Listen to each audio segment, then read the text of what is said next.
passar um pano para limpar o local, né, de instalação.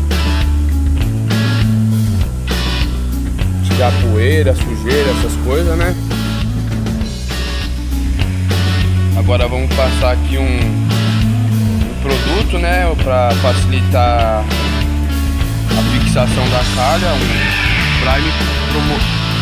Prime promotor de aderência, o famoso Prime.